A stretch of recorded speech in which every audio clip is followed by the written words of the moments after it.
semua cakap memang itulah jodohnya. Cakap macam tu.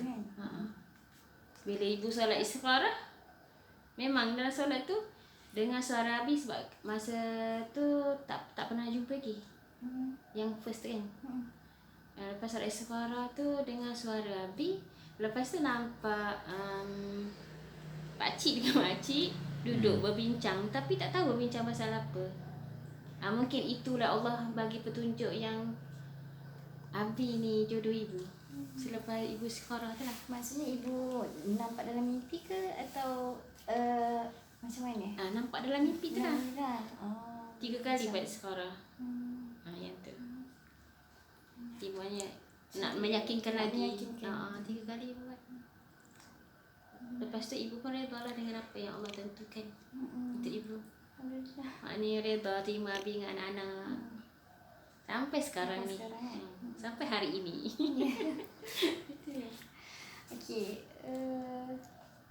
Abi. Ya, saya. Tempoh peralihan perkahwinan kan. Nak tanya Abi jugalah. Macam masa apa perasaan Abi dalam keadaan sebelum ni okey, dah berkahwin, kemudian duda sekejap dan kahwin lagi dia. Ada tak macam ni perasaan ataupun mungkin apa-apalah yang Abi boleh kongsikan kan? Yalah. Kesukaran ke? Yalah. Kalau masa perkahwinan pertama tu, yalah, adalah masalah-masalah yang dilalui sehingga berlakunya perceraian tu kan. Kemudian melalui tempoh duda tu memang suatu yang mencabar jugalah. Sebab jiwa ni dia meronta-ronta tau. Sebab kita kekosongan. Jadi kita ni macam nak mencari je. Nak mencari siapa yang kita nak letak dalam jiwa ni, dalam hati ni kan. Jadi maknanya perasaan tu dia berterusan. Jadi kita macam nak cari je. Kalau kita pergi mana tu kita nak cari siapa gagak yang boleh kita jadikan sebagai isteri kan. Pergi mesyuarat ke, pergi kursus ke, benda tu je yang selalu kita terfikir dalam kepala kita. Jadi nak sampai bila benda tu kan tidak berkesudahan. Jadi itulah akhir sekali bila berbincang dengan keluarga kan, dengan Wak Ida semua, dengan Mbah kan. Jadi dapat cadangan tu, okeylah, terima je lah maknanya. Terima, cuba nilai-nilai sikit, istikharah kan. Jadi selepas maknanya bila dah buat keputusan, maknanya bila dah dapat berkenalan dengan ibu tu, legalah sikit. Sebab maknanya kita dah ada. Kita dah ada calon. Lepas tu bila dah berkahwin tu rasa tenang lah. Rasa tenang, rasa happy sebab perasaan tu dah tak ada. Kalau tak, selagi tak berkahwin, selagi tu kita berfikir je. Dia mengganggu perasaan. Lepas tu macam mana keadaan masa Abi jadi bapa tunggal kan? Maksudnya menguruskan anak-anak tu sebelum Abi berkahwin dengan selepas Abi berkahwin. Okey, itu keadaan macam yalah, maknanya ada jugalah rasa macam suka satu cabaran jugalah kan. Satu cabaran macam mana kita nak menghadapi anak-anak tu. Tapi yalah, mungkin dari satu sudut tu kita pun dah terbiasa memasak kan. Rasanya tak adalah masalah sangat. Maknanya benda tu masih boleh dihandle lah. Rasanya itu tidak jadi satu cabaran yang besar sangat lah. Dari segi nak menyediakan, menguruskan anak-anak tu rasanya bukan cabaran besar sangat lah. Tapi rasanya kalau cabaran nak mengisi kekosongan hati tu, itu lebih cabaran yang lebih besar. Tapi bila dah dapat dah berkahwin, ibu pun ada, jadi ibu boleh bantu uruskan anak. Jadi alhamdulillah lah. Terima kasih kepada ibu sebab sudi menerima. Alhamdulillah. Okey. Boleh teruskan Ya. Bu Ami. Apa tadi soalannya? Okey, dalam tempoh perkahwinan ni ibu dengan Abi kan, apa momen yang macam boleh lupakan, bagi hadiah kan. Okay. Okey, kejap. Okey, sorry. Okey, biasa dalam tempoh 7 ke 8 tahun perkahwinan ni, banyak tak cabaran dalam hubungan ibu dengan abi? Ada tak jatuh bangun ataupun ada tak macam bergaduh? Ataupun ada tak kalau boleh kongsikan lah, kalau sudi kan, tempoh kritikal macam tak bertegur ke? Okey. Rasanya tak banyak lah, cuma adalah sikit-sikit kan. Sikit-sikit mungkin perkara tu Salah faham. salah faham lah, salah faham. Sebab ialah salah faham mungkin dalam menguruskan anak-anak ke kan. Tu je lah. Kalau nak kata tak tegur tu adalah mungkin sekejap lah. Kan, sekejap, sehari ke 2 hari gitulah. Senyap je kan. Yalah, merajuk pada yang sayang. Macam tu kan. Merajuk. Biasanya siapa yang biasa merajuk ke, ataupun siapa yang Siapa yang selalu merajuk? Siapa. Siapa yang selalu merajuk? Ibu dan lah. ada proses memujuk ke ataupun Yalah, pujuk-pujuk, minta maaf gitulah. Ya. Tapi yalah, ibu pun merajuk gitu je lah sikit-sikit, taklah ketara sangat kan. Dia jadi merajuk tu bukannya apa. Sebenarnya ibu ni tak suka merajuk. Tapi bila dia jadi salah faham tu, jadi macam berkecil hati. Dia macam tak apalah, macam dipinggirkan pun ada. Dia rasa macam tu lah. Rasa macam tak apalah, tak penting kot dalam hidup Abi kan. Dia bukan perasaan tu. perasaan tu datang. Perasaan tu datang. Syaitan kan. Yalah. Nak kata gaduh-gaduh, kita tak ada lah. Tak adalah gaduh-gaduh. Kita nak gaduh. Sebenarnya nak tahu tak, kalau kau dah nak tahu, ibu pernah test. Pernah test Abi. Nak bergaduh tapi kena Abi senyap aja. Jadi macam tak apalah. Abaikanlah. Jadi tak jadi. Memang tak jadi dah nak bergaduh. Dalam hati ibu, patutlah, betul lah Abi ni memang dia tak suka cari gaduh kan. Saja dia nak test. Sebab ada orang mungkin cepat temper atau cepat meletup, cepat marah kan. Kalau ada berlaku perselisihan. Dia sebenarnya satu, dia kena apa-apa dalam rumah tangga ni, dia kena banyak sabar. Apa-apa yang berlaku tu boleh berbincang. Dia tak boleh dalam rumah tangga ni tak boleh ada rahsia. Dia semua kena cerita. Sebab berbeza kalau kita rahsia, tiba-tiba kita tahu rahsia tu daripada orang lain. Ayah tu jadi meletup tu. Sebab tu sebelum berkahwin lagi kan, ibu selalu cakap dengan Nabi, ibu seorang yang suka berterus terang. Ibu tak suka sorok-sorok. Ibu suka apa-apa, ibu suka berbincang. Jadi alhamdulillah setakat ni, alhamdulillah. Abi tak nak gaduh dengan ibu. Biasanya tak boleh bincangkan dulu lah. Selalu apa-apa bincang. Apa-apa je, walaupun kalau benda tu sangat sukar kan. Tapi kita cuba berbincang, cari jalan penyelesaian dengan cara yang baik.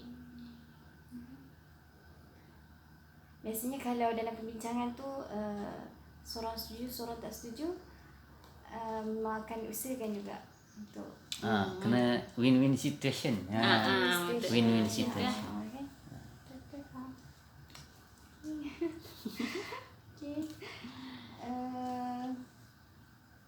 Okey, sepanjang tempoh perkahwinan ni, ada tak momen-momen yang paling susah, macam paling ujian yang paling berat ke berlaku? Tadi ups and down kan, tapi ni ada tak benda-benda yang macam benda tak tahulah, mungkin pihak ketiga ke, ataupun ada benda-benda lain yang betul-betul menjadi bebanan ataupun mengganggu ke hubungan ibu Abi ke, ataupun macam mana tu? Jawab. Ke smooth je, ke sekadar ups and down sikit-sikit je, ke tak ada. Dari segi hubungan tu, hubungan suami isteri tu macam tu je lah, sikit-sikit. Dia tak ada yang mengganggu sangat lah kan. Tak adalah momen-momen paling suka. Tak adalah rasanya, tak ada. Yang suka-suka tu tak ada. Alhamdulillah setakat ni kan. Alhamdulillah. Okey. Jadinya okey, kalau macam contohlah kalau ada apa-apa kesukaran yang mendatang, masa dapat kan, maksudnya apa ibu dengan abi, apa pegangan ataupun prinsip ke ibu dengan abi? Dia macam ni lah. Maknanya kalau dari segi hubungan ni, ialah kadang-kadang kita baik, mungkin kadang-kadang kita bergaduh kan. Tapi cuma yang penting tu maknanya kita kena ingat kita ni sentiasa saling perlu memerlukan lah. Kan? Kita perlukan dia perlukan kita. Kemudian rasa tanggungjawab tu kita mesti ada. Rasa jangan ego kan. Jangan ego. Maknanya kita kemudian tolak ansur. Sikap tolak ansur tu sangat penting lah rasanya. Jangan terlalu pentingkan diri lah. Rasanya kalau apa sahaja yang akan berlaku, kita akan dapat handle lah. Kalau sikap-sikap tu ada pada diri kita. Toleransi, tanggungjawab. Jadi apa sahaja yang mendatang tu insya-Allah kita boleh atasi lah. InsyaAllah. Ibu pun sama. Sama macam Abi. Paling penting bagi ibu, mesti ada macam tak ada rahsia. Antara ibu dengan Abi ni tak ada rahsia, apa-apa je. Lepas tu apa-apa masalah kita boleh ceritakan. Tapi kena berterus terang. Itu. Maknanya kalau apa-apa yang akan datang, dugaan yang akan datang, maknanya kita bersikap macam tu lah. Buat benda yang sama. Kalau ada masalah, kita nak lari, masalah tetap ada kan. Selagi tak disettlekan kan. Macam tu. Kita teruskan kan. Okey. Okey. Perubahan untuk ibu lah. Perubahan perkahwinan anda sekarang ni dengan awal berkahwin dulu. Okey. Ada orang yang mungkin dia berkahwin, tak tahulah, mungkin kalau macam Adi tu akan keluarkan lebih banyak kewangan ke duit. Ada tak rasa-rasa macam jadi bebanan itu ke? bebanan ke, rugi ke? Rasanya dari segi tu Perubahan macam mana ya perubahan tu? Perubahan dulu sekarang. Yalah kalau dulu mungkin anak-anak kecil lagi kan. Anak kecil lagi jadi perbelanjaan pun mungkin tak banyak kan. Kalau macam sekarang anak pun dah besar-besar semua, belajar pun dah mula masuk IPT kan. Jadi duit pun makin banyak lah. Ialah maknanya dengan apa yang kita dapat pun kira cukup-cukup lah. Tu pun kadang-kadang time kita terdesak, ibulah tempat kita mengadu. Minta tolong RM10,000 kan. Sikit-sikit. Kau macam mana? Itulah. Tapi betul lah apa yang Abi cakap. Kalau kita ada masalah, terdesak apa-apa ke, kita nak berbincang dengan siapa kalau tak pada pasangan kita kan. Jadi sebab tu dia sama isteri dia perlu selalu ada betul ansur. Apa-apa kena kongsi bersama. Susah senang bersama. Macam itu. Okey. Terus kasih ada sikit lagi. Ini fasa tadi lebih pada history sejarah kan. Ini lebih pada kita nak tengoklah falsafah. Okey. Dengan Abi kan. Jadinya menariklah macam ibu banyak kata tentang terus terang kan. Memang kena jujur dalam hubungan tu kan. Yep. Jadinya okey. Nak tanya ibu lah. Mungkin ibu boleh kongsikan ke kenapa satu-satu perkahwinan tu ada yang berfungsi dengan baik, tapi ada setengah perkahwinan yang lain tak dapat berfungsi dengan baik, tak dapat. Okey. Faham. Satu perkahwinan tu dia akan berfungsi dengan baik sekiranya dia ada kerjasama dengan pasangan. Mesti ada kerjasama, mesti ada sikap toleransi, saling faham memahami, kan. Apa-apa boleh kongsi bersama lah. Apa-apa bincang berterus terang macam ibu cakap tadi kan. Itu paling penting. Sebab Sebab itu bila kita semua ada benda tu, insya-Allah kita boleh wujudkan sebuah keluarga yang bahagia. Tak kira lah perkahwinan yang pertama ke, yang kedua ke. Kalau macam ibu, perkahwinan yang kedua selepas kematian suami ibu kan. Jadi alhamdulillah, yang pertama pun macam tu, yang kedua pun alhamdulillah. Sebab ibu mengamalkan yang ibu cara yang sama. Ibu memang selalu terapkan. Paling penting faham mami, betul serang. Jadi lagi satu, pasangan yang sebaliknya maksud ibu pasangan ibu kita tu, pasangan tak ada pasangan yang kiranya tak bahagia lah. yang sebaliknya sebaliknya macam tu kan, dia tak terapkan nilai yang macam tu, diabaikan. Macam tu yang boleh menjarakkan hubungan suami isteri dan juga dengan anak. Sebab itu suami isteri ni dia kena banyak luangkan masa bersama, berkomunikasi selalu, kesagat dengan suami dia, dengan anak-anak pun. Sebab benda tu boleh mengeratkan silaturahim sesama kita, ahli keluarga lah. Kita kan nak wujudkan sebuah keluarga yang bahagia. Jadi kita kena terapkan nilai-nilai yang macam tu. Yalah. Abi pula tu kan, Abi rasa tadi macam mana sebuah keluarga tu? Soalan yang sama ke maksudnya? Soalan yang sama. Abi ada pandangan yang beza ke? Rasanya pandangan Nabi samalah juga dengan ibu tadi kan. Sifat-sifat tu, sikap tu yang penting lah. Dia akan menjadikan keluarga tu bahagia. Dan sebenarnya satu lagi tambahan, pegangan kita pada agama lah kan. Kalau kita mempunyai pegangan pada agama tu, itu yang penting sebenarnya. Macam Nabi pun kata, ada 4 sebab macam mana seorang perempuan tu dikahwini kan. Kerana kecantikannya, hartanya, keturunannya, kerana agamanya kan. Kalau kamu pilih yang beragama, bahagilah kamu kan. Jadi di samping ciri-ciri yang ibu nyatakan tadi tu, maknanya kita berpegang pada agama lah.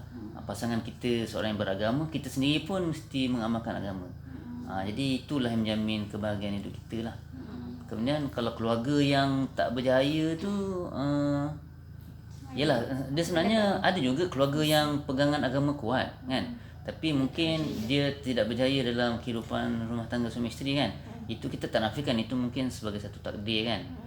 Tapi dari sudut yang lain tu ada faktor-faktor yang kita tak boleh elak lah. Faktor-faktor yang berpunca pada diri kita sendiri. Maknanya itulah, mungkin dia tak mengamalkan sifat-sifat atau sikap-sikap yang dinyatakan tadi lah. Dan akhirnya membawa kepada kahwinan yang berjaya lah. Ya, betul.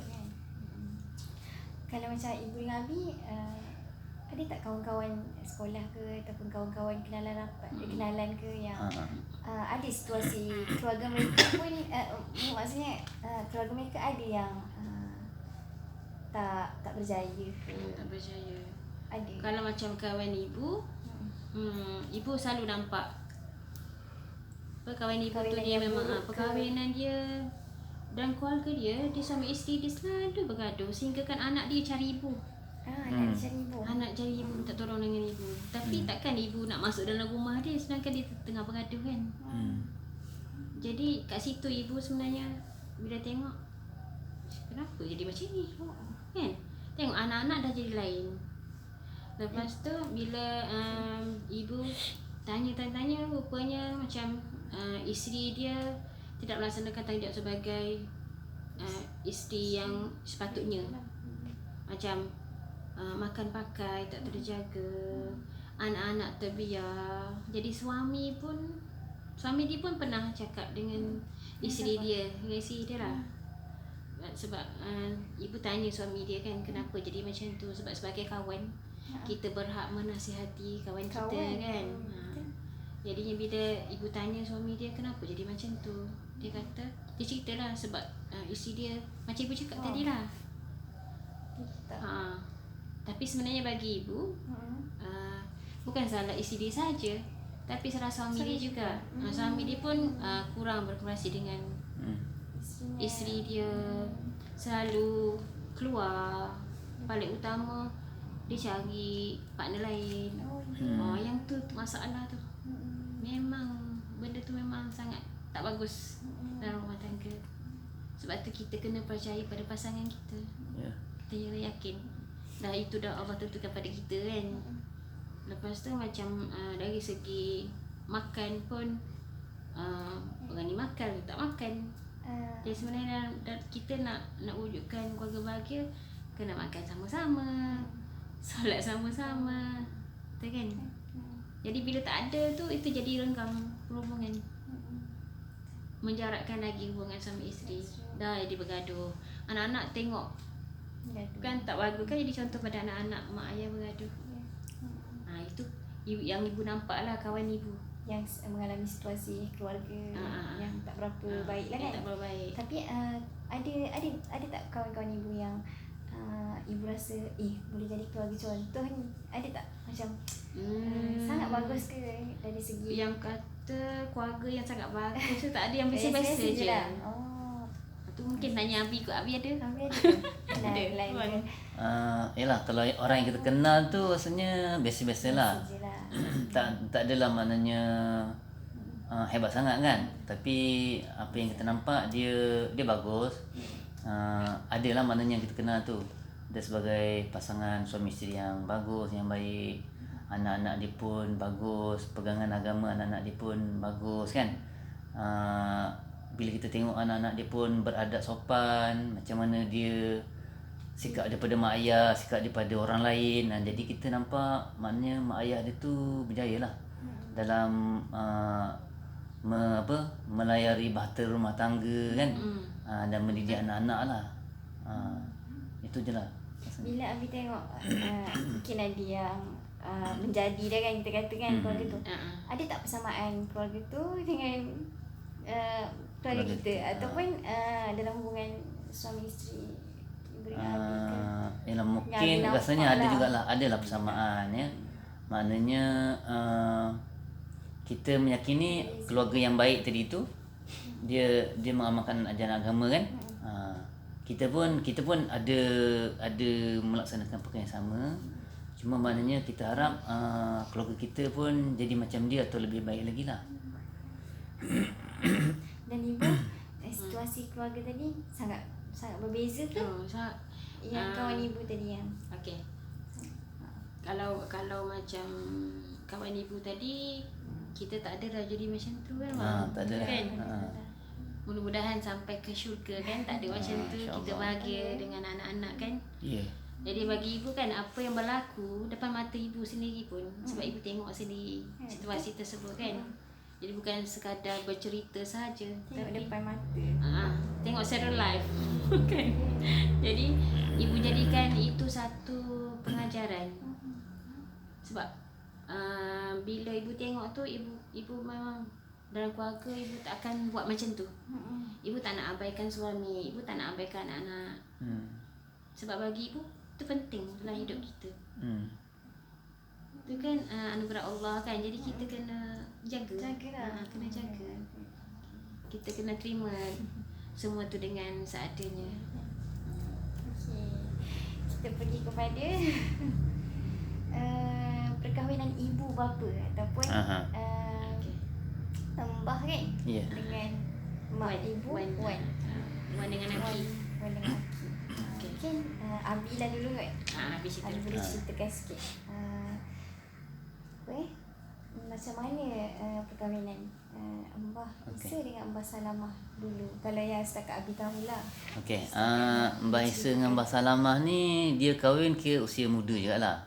Setahu Abi macam Mbah kahwin umur dia mungkin dalam 16-17 tahun. Mbah Salamah lah. Mbah Isa mungkin dalam 22 atau 23 tahun. Berdasarkan daripada umur Abi lah. Umur Abi dan umur kakak dan abang kan. Setakat ni macam Mbah ada 13 orang anak kan. Jadi alhamdulillah semuanya baik-baik, semuanya hormat pada mak ayah kan. Kiranya perkahwinan mereka ni berjaya lah ya. Mereka dapat terapkan agama pada anak-anak. Dan sebenarnya kalau mbah ni sebenarnya satu contoh yang sangat baik lah. Abi rasa kita pun tak terbuat. Kalau nak kata kita ni mungkin belajar lebih tinggi daripada dia kan. Kita ni belajar sampai universiti nak banding dengan mak ayah, tapi dari segi amalan agama tu memang tabik lah. Kita tak boleh nak kalahkan mereka lah. Ya. Mereka ni amalan agamanya, sembahyangnya, Qurannya, ya, hubungannya dengan masyarakat tu memang kita tak boleh lawan lah. Memang tu satu contoh yang terbaik lah yang pernah Habib jumpa lah. Maknanya mereka ni berjaya lah dalam kehidupan mereka, sebagai pasangan suami isteri, sebagai ibu dan ayah lah. Ada tak momen-momen yang Abi ingat antara Mbah? Momen Abi Yang dengan rasa macam tabik ke? okey lah, maknanya kalau macam Mbah ni Quran dia dari segi Quran lah kalau nak kira. Mbah Isa dan Mbah Salamah ni sekarang ni macam mana ya, telah diberi kepercayaan lah oleh guru Quran mereka untuk mengajar Quran kepada orang lain. Jadi sekarang ni Mbah Isa berdua ni mereka sama-sama lah kan, sebagai pasang suami isteri, mereka sama-sama untuk mengajar Quran kepada orang lain. Sebab guru mereka ni Ustaz Kasim, dia dah uzur, dah tak larat nak mengajar anak murid dia. Jadi Ustaz Kasim ni dia dah beri kepercayaan kepada Mbah Isa, Mbah Salamah, engkau berdua ni ajarlah orang lain. Ya, aku bagi kepercayaan kepada engkau berdua untuk ajar Quran. Nanti aku bagi tauliah pada mereka sebagai mendapat Quran bersanad. Pada anak murid yang belajar. Pada anak murid tu walaupun dia belajar dengan Mbah Isa, Mbah Salamah, tapi anugerah Quran bersanad tu Ustaz Kasim tu yang bagi. Jadi maknanya itu satu perkara yang kita sendiri pun tak dapat nak bagi. Itu dari segi Quran lah. Dari segi amalan sunat macam puasa, dari segi solat sunat, tahajud ke pun memang kita tak boleh lawan lah. Kita akui lah. Mbah Isa dengan Mbah Salamah. Mbah Isa dan Mbah Salamah, ya. Okey, kalau ibu pula. Okey. Ibu pula dua-dua dah tak ada sekarang ni. Bila ibu meninggal? Okey, arwah Wan dulu meninggal tahun 2006. 2006 dah lama dah. Kemudian arwah Aki meninggal tahun 2000. 2000 kan lah, salah. Okay, 1946. 1996. Dah lahir 1997. Kan? Kiranya dah. Okey, arwah Wan meninggal pada tahun 1996. Arwah Aki tahun 2000. Okey. Yang ibu paling ingatnya arwah Wan pernah cerita kisah dia dulu Masa dengan Aki tu, dia nak dijodohkan bersama tu kan. Masa tu arwah Wan dia sekolah darjah 7. darjah 7. Darjah 1 ke rasanya? Bukan. Memang darjah 7. Darjah 7 tu tingkatan 1. Tingkatan 1. Sebenarnya tak. Dia kena kahwin paksa. Sampailah dia menangis-nangis, suruh kahwin kan. Masa tu arwah Aki dia lebih tua 8 tahun daripada arwah Wan. Bayangkanlah berapa umur dia kan. Jarak umur dia. Jauh lah. Umur darjah 7 13 tahun. 13 dengan tambah lagi 7 tahun. Masa tu memang arwah Wan tak nak. Memang dia tak nak. Memang tapi itulah. Maksudnya nenek ibu lah kan masa tu yang suruh dia dikahwin. Yang paksa. Sampailah satu ketika tu dia cakap dengan abang dia. Dengan pak saudara ibu lah kan. Dia cakap rumahnya di tepi sungai. Dia cakap, wahai buaya timbulan engkau. Aduh. Makanlah aku ni. Betul, macam cerita sama-sama dulu. Macam tu. Tapi memandangkan arwah Wan ni seorang anak yang taat kepada mak dengan ayah kan. Dia dah terima je. Kahwinlah dia dalam umur 13 tahun. Bayangkanlah pada masa tu. Kiranya waktu tu masih belajar. Tengah belajar. Tengah belajar kan? Kahwin Darjah lepas tu 7. kira tak Dia macam kalau ikutkan mak arwah Wan tu, dia cakap tak apa, kahwin dulu, lepas tu pergi sekolah. Tapi arwah Wan cakap tak nak. Takkan dah kahwin nak pergi sekolah pula. Kan? Lepas tu abang arwah Wan pun cakap macam tu, tak payahlah kalau nak kahwin tak payah pergi sekolah, nanti malu dengan orang kan. Sebab kahwin pada usia yang sangat muda kan. Lepas tu pergi sekolah pula.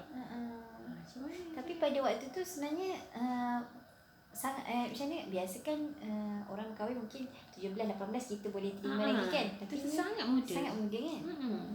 Ya. Orang dulu-dulu kan ikut je. Darjah 7. Sekolah tengah sekolah darjah 7. Kahwin.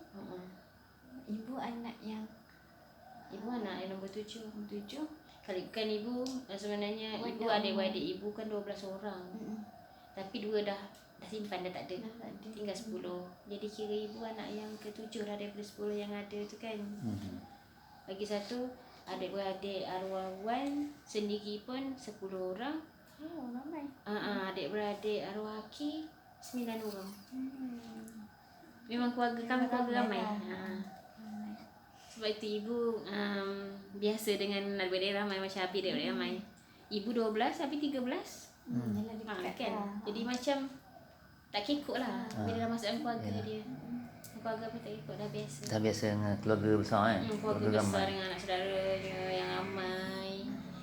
Ipar-ipar luai kan. Besar. Jadi meriah rumah tu.